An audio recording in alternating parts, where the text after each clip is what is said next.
These are some tried and true alcoholic/addict behaviors. Most of these you're going to be able to see from the outside, like from the other person's perspective. One of the really common things that happens when you're in a relationship with someone who has a drug or alcohol or other addiction kind of problem is that there's a lot of gaslighting that goes on. There's a lot of rationalizing. There's a lot of minimizing. And it can leave you feeling like, is this a problem? Am I making it out to be more than it is? Maybe it's just me. And you get a lot of confusion about what's really happening. Now, I have another video where I go over the official clinical criteria of alcoholism, which by the way are the same as any addiction. You just replace the word alcohol with whatever the addiction is, and there you have it. And I'll link that video up at the end. But in this video, I'm going to talk about what are those observable characteristics that you're going to notice when you're dealing with an addict or an alcoholic. And hey, if you're watching this video for yourself because you're trying to figure out, do I have an addiction? Do I have an alcohol problem? Then take note and see if you recognize some of these behaviors in your own self. For those of you who are new here, my name is Amber Hollingsworth. I'm a master addiction counselor. I've been counseling people with addictions for more than 20 years now. And this YouTube channel is all about helping you understand the science and psychology of addiction so that you can stay 5 steps ahead of it, because that truly is the only way to beat an addiction. You have to outsmart it. You can't out-cowboy it. You can't out-will it. You have to get ahead of it. That's what this channel is all about. If that sounds like something that's right up your alley, then make sure you're subscribed and turn on your notifications, because there is a wealth of wisdom here. All right, let's get into our topic. These are in no particular order. They don't mean they're not ranked. They're not one is more severe than the other. These are just some of the things that you're going to see when you're dealing with an addict or alcoholic. There may be something on here that you don't see in yourself or in your loved one, but the presence of a lot of these is definitely a big indicator. Drinking or using in secret, or hiding the fact that you're drinking or using, or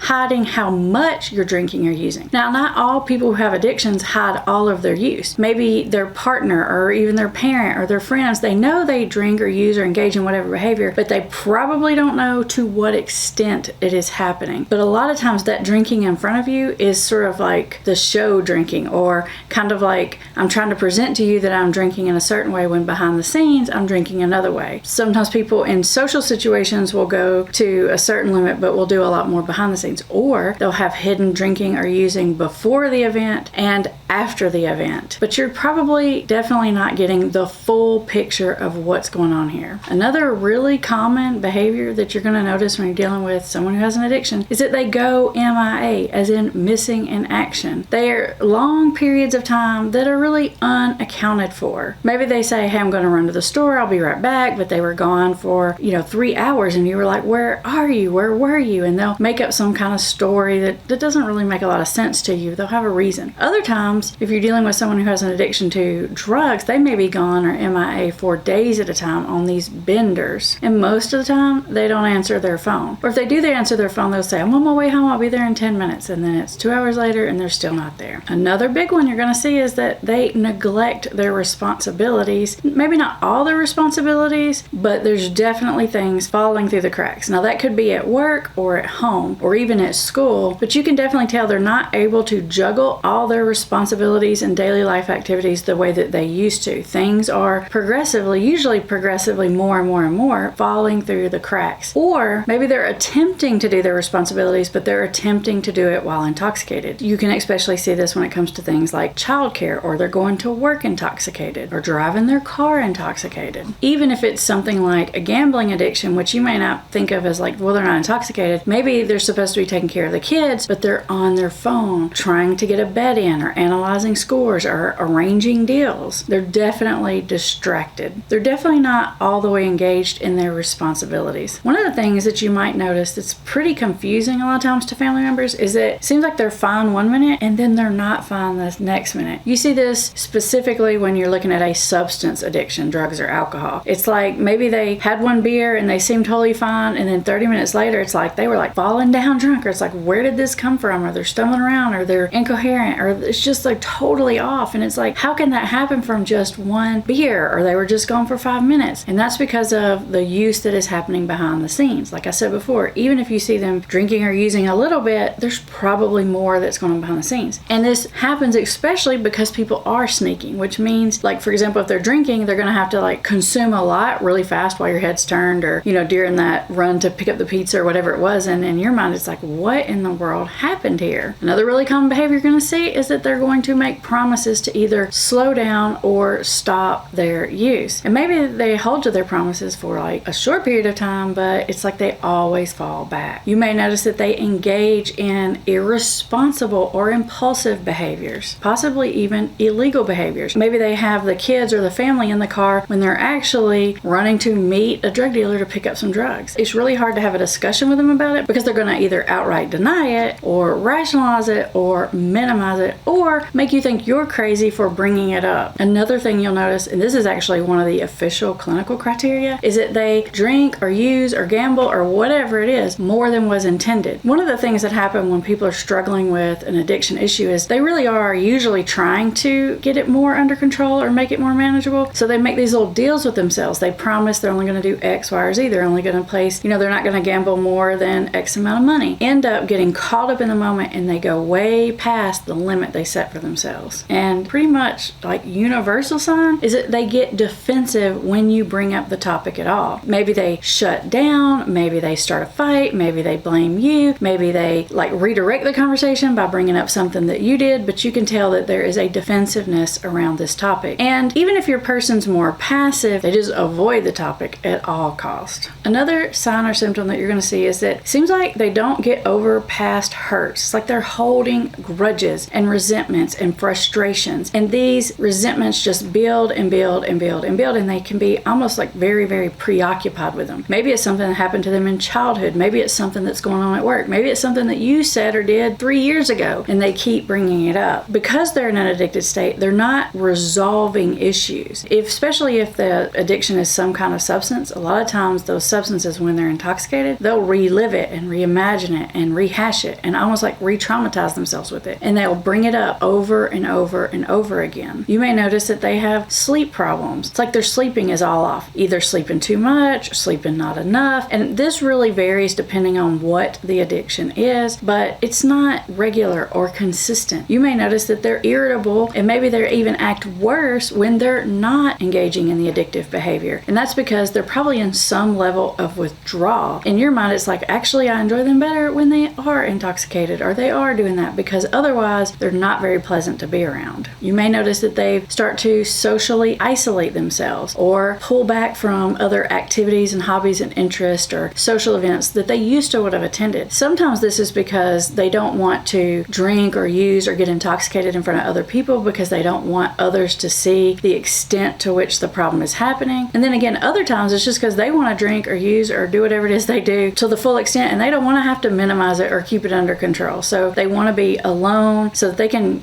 do whatever they do in their own privacy with no limits, no worries about how it's going to come across to anybody else. It's just on. You will likely notice that they get very angry if you do something that interferes or gets in the way of them engaging in that behavior. If you bring up something that happened last minute and they had this other plan and now you're interrupting that plan, you're going to notice a big agitation and sometimes a lot of anger will come your way. And this last one, you may or may not be able to observe because it's really something that's going on in their own head, but is definitely happening. And that is that they are planning their life and their activities and their daily schedule around the addictive behavior. It's not like, oh, I'm going through life and then every now and then I drink or I have fun or I gamble with my friends or I do this or that. It's like the whole life begins to revolve around the drinking, the using, the gambling, the pornography. Everything else starts to revolve around that instead of the other way around. Now, this is by no means an exhaustive list, and I would love for you to add in other things in the comments below that maybe I missed, because when other people read that and they're like, oh yeah, that's another one, you're helping other people out just by listing it there, because it helps them to recognize what's going on, and it can really give you a strong sense of sanity, especially if you're being told that you're crazy, you're a lunatic, and it's not happening. Sometimes you really need something concrete to grab a hold of. Now, as promised, I'm going to link up that video with the clinical criteria, and I'm also going to link up my playlist that talks about the psychology of addiction, that goes more into the thinking patterns, what's going on in the head of someone struggling.